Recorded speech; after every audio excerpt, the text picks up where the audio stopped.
Okay, ready. तो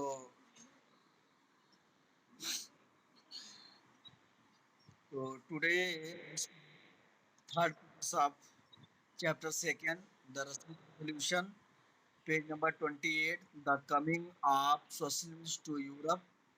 ये आपका रीडिंग है।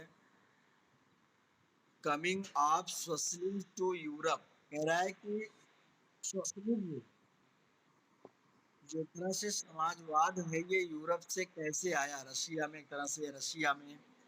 Perhaps one of the most fear reaching vision, कह रहे हैं कि one of the most fear reaching, book में आप देखिएगा, बुक में अंडरलाइन हुआ है और आप लोग भी अंडरलाइन करते रहिए।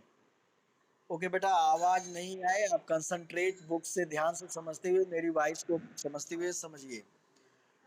क्या कह रहा, for reaching vision. For reaching मतलब दूरगामी जिसको बोलते हैं। फार फार मीन्स क्या होता है, डिस्टेंस, और रीचिंग मतलब पहुंचने वाला, मतलब दूर तक या दूर दृष्टिकोण जिसको आप कहते हैं। शॉर्ट टर्म में नहीं था, ये लॉन्ग टर्म, जिसका लॉन्ग टर्म रिजल्ट हो। आप how society should be structure was socialism, कि कैसे सोसाइटी शुड बी मतलब सोसाइटी को कैसे स्ट्रक्चर किया जाए, कैसे निर्माण किया जाए, समाज को कैसे मॉडिफाइड किया जाए। By the mid 19th century in Europe, Europe में मध्य 19th सेंचुरी तक socialism was a well known body of ideas that attracted wide spread attention. क्या था, socialism was a well known body. वहाँ पे वेल नोन बॉडी मतलब एक अच्छी तरह से एक ऑर्गेनाइजेशन के तौर पर, एक संस्था के तौर पर एक आइडिया वहाँ पे हो गई थी, जो कि wide spread attention, wide spread मतलब चारों तरफ जिसको हम कह सकते हैं, उसका अट्रैक्शन बढ़ रहा था लोगों के प्रति समाज में। सोशलिज्म अर्थात समाजवाद तेजी से बढ़ रहा था। Socialist were against private property. Socialist लोग क्या थे, प्राइवेट प्रॉपर्टी, जो मतलब पर्सनल अपनी प्रॉपर्टी बनाते थे, जैसे लैंड ओनर्स हो गए या फैक्ट्री इंडस्ट्रियलिस्ट हो गए, इसके अगेंस्ट थे। They saw it as the root of all social ills of the time. उस समय वो इन सब चीजों को सभी सामाजिक बुराइयों की जड़ मानते थे। Why? Individual owned the property that gave employment, but the propertied were concerned only with personal gain and not with the welfare of those who made the property productive। कह रहा why मतलब क्यों, क्यों ये लोग अगेंस्ट थे personal property के, जबकि प्रॉपर्टी दैट गेव एम्प्लॉयमेंट रोजगार दे रहा था लोगों को, लोगों को सर्विस दे रहा था। भाई उनके यहाँ वर्कर थे, जैसे कोई फैक्ट्री लगाता है तो 10-20 लोगों को रोजगार ही तो देगा, लेकिन क्यों अगेंस्ट थे, work concern only with personal gain मतलब व्यक्तिगत लाभ, and not with the welfare of those who made the property productive, मतलब उनके लिए उतना वेलफेयर मतलब होता है उनके कार्य के लिए नहीं, जो उनको पर्सनल गेन मतलब करा रहे थे। जैसे अभी हमने बताया ना कि जैसे हम लोग हैं मान लीजिए, या जो फैक्ट्री में वर्कर्स हैं वो मेहनत करते हैं, तो प्रॉफिट कौन लेता है, फैक्ट्री ओनर लेगा। उनको तो मजदूरी मिल गई, लेकिन उसका कई गुना प्रॉफिट करके वो देते हैं मालिक को। तो वही कहने का बात था, उनका मतलब था कि शेयर बांटे, हिस्सेदारी भी गरीबों में अपने वर्करों में बांटें। So if society as whole rather than single individual control property, उनका मतलब था कि अगर व्यक्तिगत जो प्राइवेट ओनर्स हैं उनके ना हो करके समाज के द्वारा, एक सोसाइटी के द्वारा उसको ओन्ड किया जाए, तो उससे ज़्यादा लाभ सोसाइटी को मिल सकती है। More attention would be paid to collective social interest. Social मतलब साझा जिसको हम कह सकते हैं, कलेक्टिव मतलब होता ही साझा, एंड सामाजिक हित, सोशल इंटरेस्ट मतलब सामाजिक हित, इसका हिंदी मीनिंग एक तरह से है। The socialist wanted this change and campaign for it. और इस तरह से जो सोशलिस्ट वर्ग था इस तरह के चेंजिंग को चाहता था और इसके लिए उसने कैंपेनिंग भी किया, मतलब प्रचार प्रसार भी किया। How could society without property operate, ये भी एक क्वेश्चन है कि कैसे बिना प्रॉपर्टी के तो कोई भी चीज ऑपरेट नहीं की जा सकती, बिना पैसे के कोई काम किया जा सकता नहीं किया जा सकता है। What would be the basis of socialist society, और क्या बेसिस होना चाहिए, किस बेस पर, ये सब क्वेश्चन थे उस समय जिनका सलूशन मिला। सोशलिस्ट हैड डिफरेंट विजन, आपका पॉइंट चल रहा, आप ध्यान दीजिएगा, ये आपका चल रहा है। सोशलिस्ट है डिफरेंट विजन, अभी हमने एक्सप्लेन किया था ये पॉइंट सब।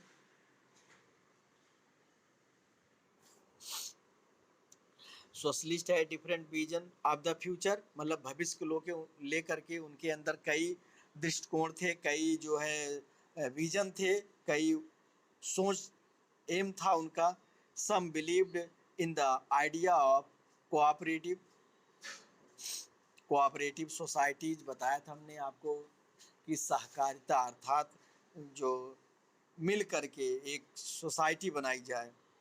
कुछ लोगों का विश्वास था ग्रुप एफर्ट जिसको कहते हैं।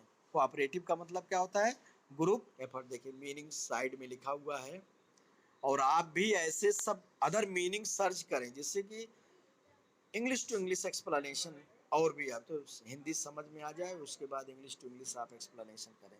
रॉबर्ट ओन 1771 टू 1858 इनका लाइफ साइकिल है ये।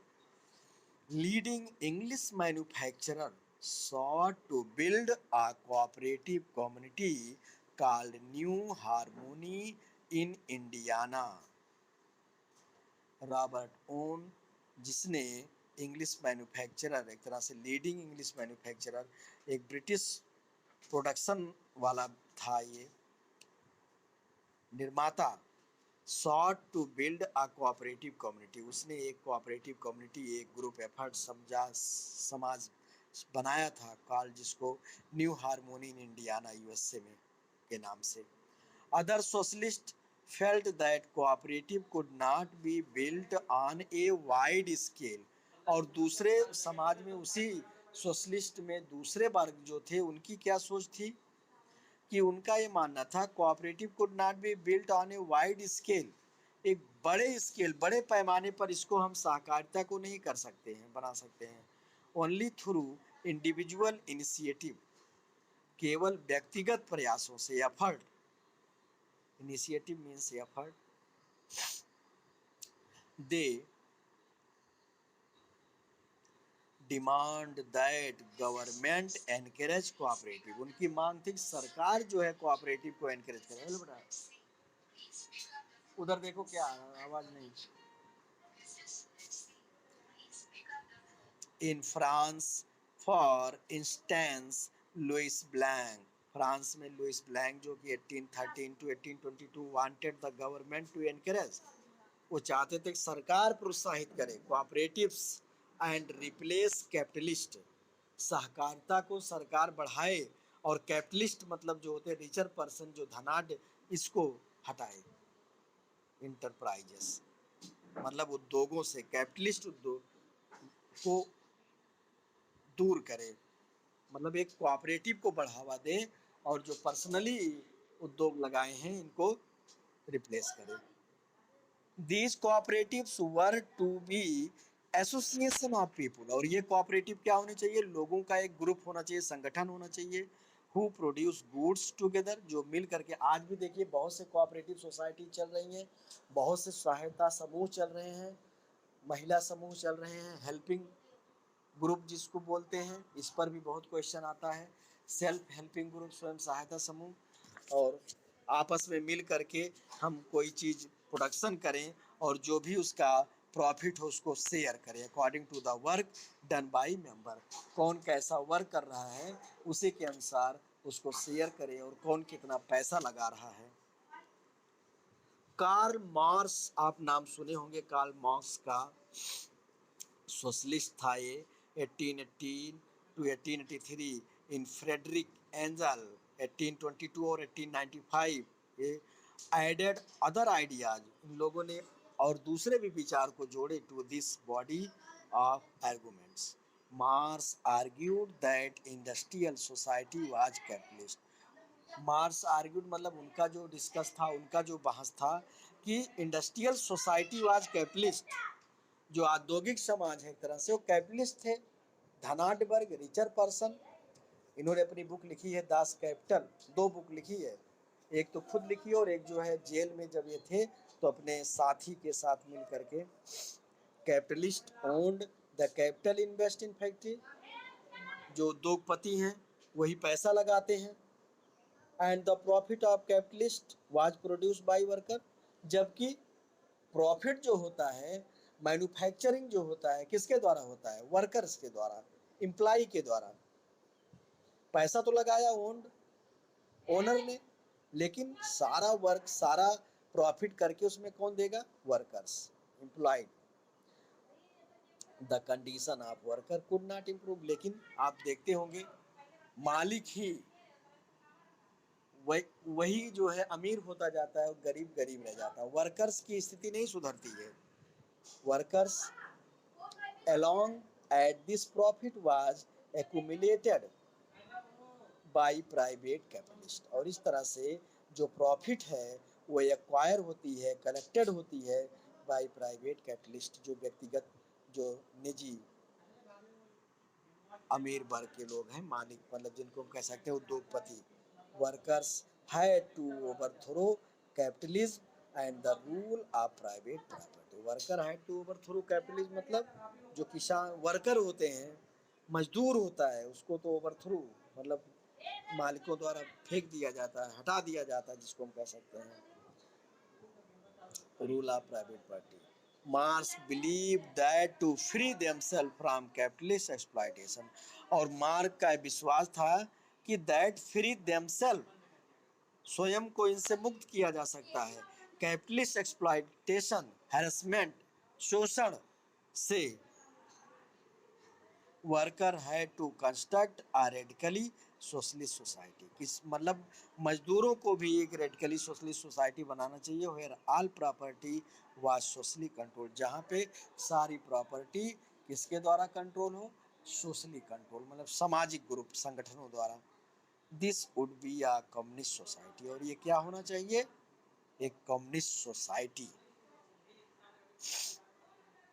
Samajwadi. He was convinced that workers would triumph in their conflict with capitalists. क्या था, he was convinced that workers would triumph with their conflict, मतलब वर्कर्स जो है ये अपना विरोध या विद्रोह जो है किसके साथ करें, कैपिटलिस्ट के साथ। A communist society was the natural society of the future, और जो कम्युनिस्ट सोसाइटी होगी यही फ्यूचर की एक नेचुरल सोसाइटी, मतलब एक प्राकृतिक, एक सेल्फ सोसाइटी होगी। अगला पेज इसका, अरे कैपिटलिस्ट का मतलब धनाढ्य व रिचर पर्सन जो पैसा लगाता है।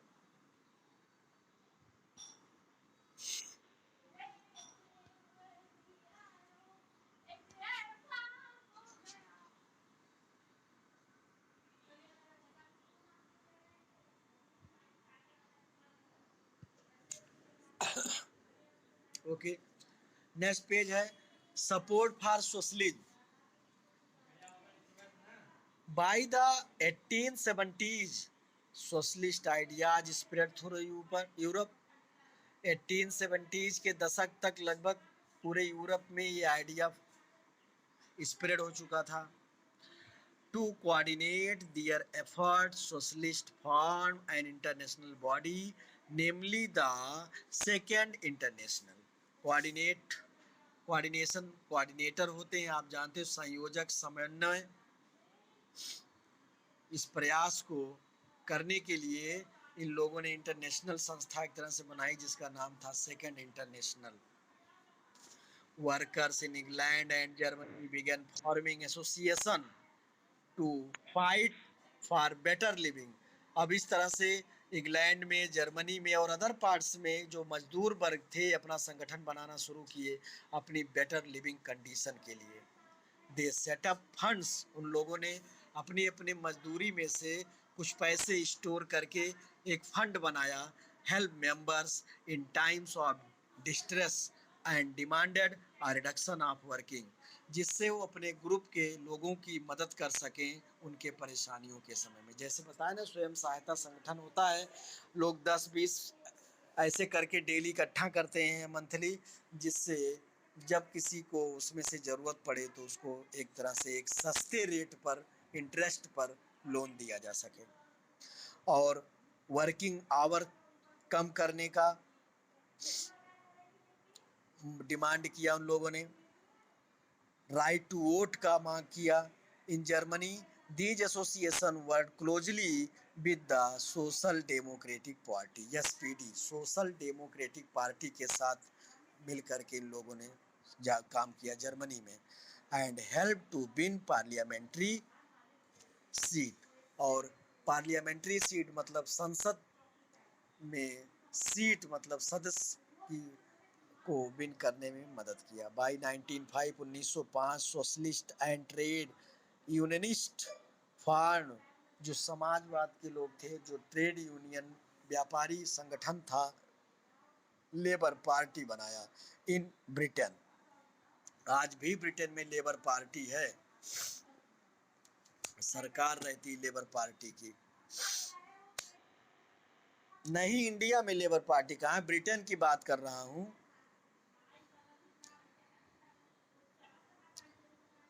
And socialist party in France, और फ्रांस में सोशलिस्ट पार्टी।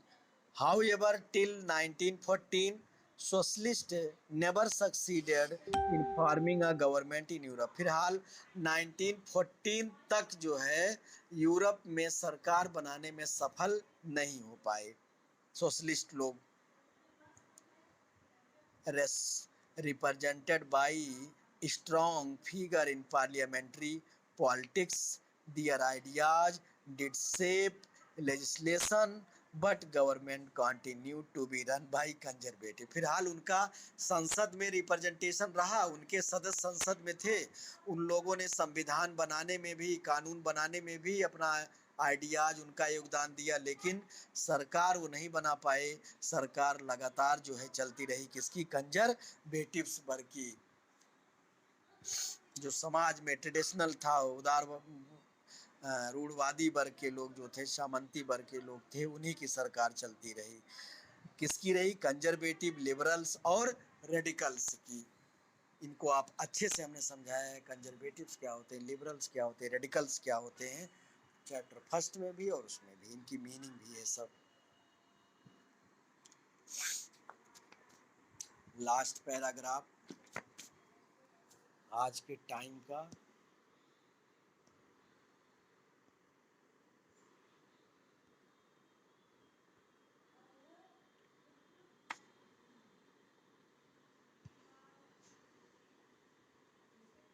ओके, अब हम लोग आते हैं नेक्स्ट पॉइंट पे, पेज नंबर 30,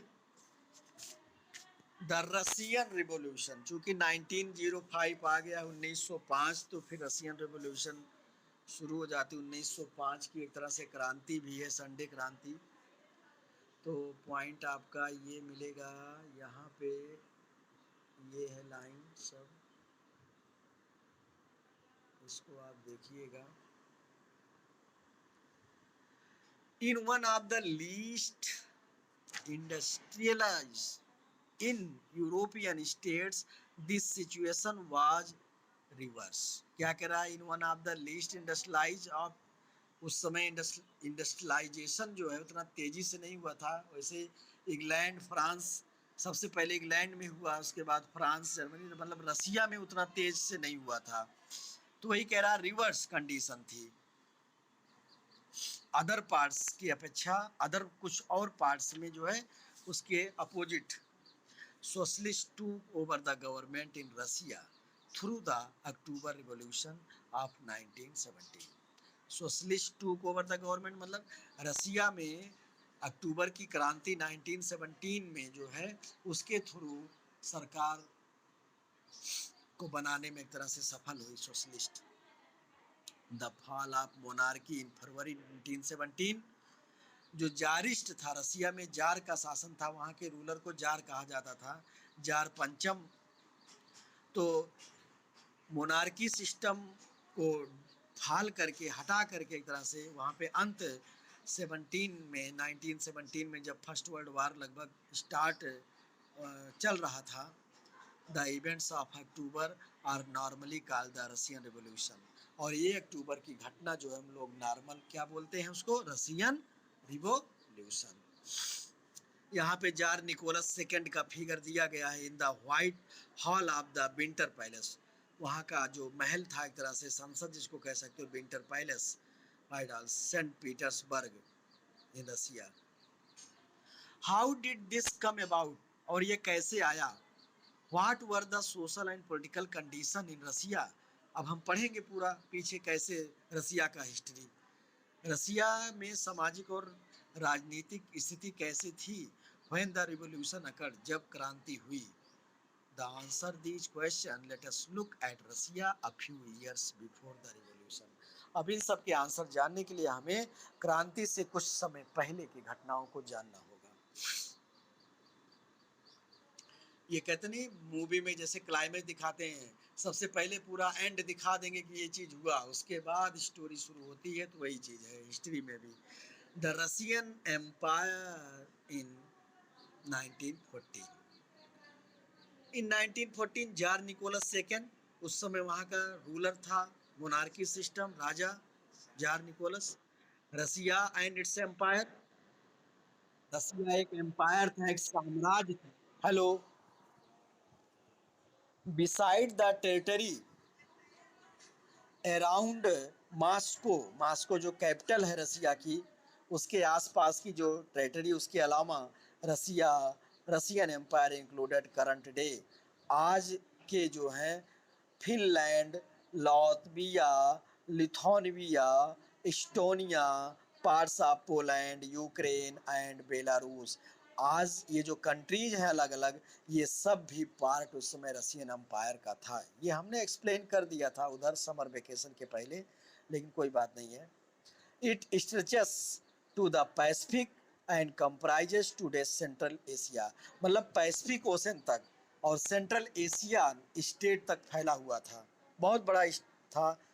करीब दसियों कंट्री जिससे अलग हुए हैं, फिर भी आज एरिया में सबसे बड़ा है, पॉपुलेशन में कम है। as well as Georgia, Armenia, and Azerbaijan. The majority religion was Russian Orthodox Christianity. Christianity में बताया था हमने ना कि ऑर्थोडॉक्स और प्रोटेस्टेंट दो तरह से, which had grown out of the Greek Orthodox Church। कहाँ से हुआ था मतलब इसका डेवलपमेंट, ग्रीक ऑर्थोडॉक्स चर्च से। But the empire also included Catholic, Protestant, Muslim and Buddhism, ये सब भी थे। तो ये पैराग्राफ भी समाप्त हुआ आपका, और 8:39 हो गया शायद, हमने कितना टाइम दिया था, 40 तक का, पता नहीं अगला पेज भी हमने फोटो खींचा कि नहीं। तो ये मैप आप देखिएगा रसियन एम्पायर का कहाँ से कहाँ तक है, आज में तो कम है, पहले